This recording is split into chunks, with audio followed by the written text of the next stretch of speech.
Barbara is a patient presenting with classic symptoms of pneumonia. Her physician prescribes amoxicillin, a standard first-line antibiotic. Pharmacologically, amoxicillin works by inhibiting the synthesis of peptidoglycan, the structural mesh that forms the bacterial cell wall. Theoretically, this should cause the bacteria to lyse and die, curing the infection. But in Barbara's case, it fails. The medication has no effect and her symptoms persist. This clinical failure presents us with a biological mystery. If the drug targets the cell wall and the drug didn't work, we are forced to ask a fundamental question about the pathogen. Is it a virus? Is it a fungus? Or is it a bacterium that somehow defies the standard rules of cellular architecture? To save the patient, we must understand the precise structural differences that define life at the microscopic level. Welcome to this analysis of cell biology. For the next few minutes, we are going to deconstruct the two primary architectures of life, the prokaryotic cell and the eukaryotic cell. We will look at them not just as biological categories, but as engineering solutions, one built like a fortified bunker and the other like a complex, compartmentalized city.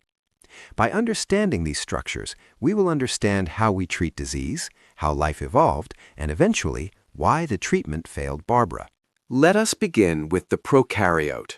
This group, which encompasses the domains bacteria and archaea, represents life in its most resilient, efficient form. Think of a prokaryotic cell as a fortress. It is generally small, simple, and heavily armored. The defining characteristic here is the lack of internal walls. There is no nucleus. Instead, the genetic material, usually a single circular chromosome, is concentrated in a region called the nucleoid. It is an open-plan design. This allows for rapid access to genetic data, facilitating fast reproduction through binary fission.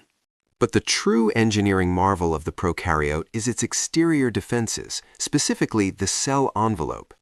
This is where we find peptidoglycan, the target of the failed drug amoxicillin.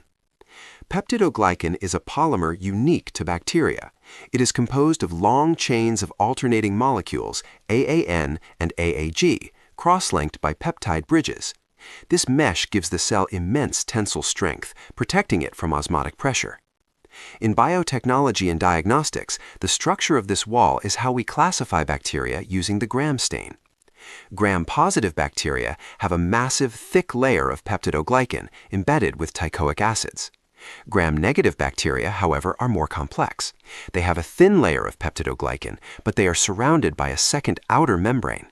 This outer layer is rich in lipopolysaccharide, or LPS. This is critical to note because LPS functions as an endotoxin. If a gram-negative cell dies and breaks apart, the release of LPS can trigger septic shock in a patient.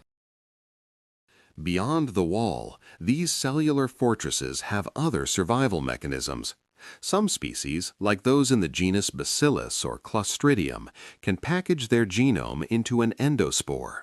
An endospore is a dormant, dehydrated vault capable of surviving extreme heat, radiation, and starvation for thousands of years, only to germinate when conditions improve.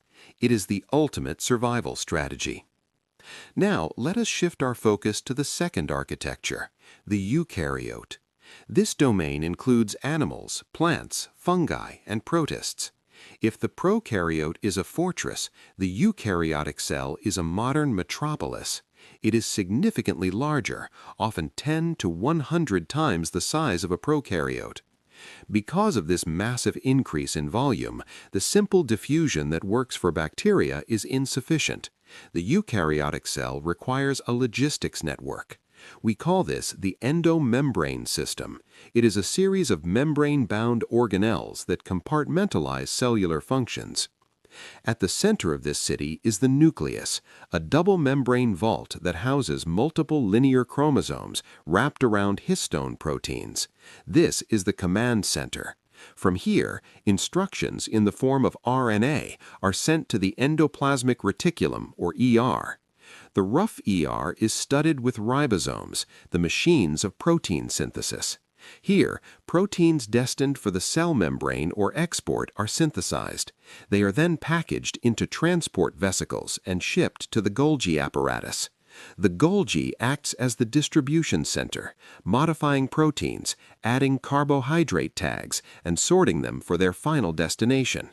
This entire process, from the nucleus to exocytosis at the plasma membrane, is a highly regulated transit system that prokaryotes simply do not have. However, there is one organelle in the eukaryotic cell that doesn't quite fit the model: the mitochondrion. Biotechnologists and evolutionary biologists recognize the mitochondrion as the smoking gun of the endosymbiotic theory. Structurally, mitochondria look suspiciously like bacteria. They have their own circular DNA, they reproduce independently within the cell, and most importantly, they contain 70S ribosomes. This is a crucial detail. Eukaryotic cells use 80S ribosomes in their cytoplasm, while prokaryotes use smaller 70S ribosomes.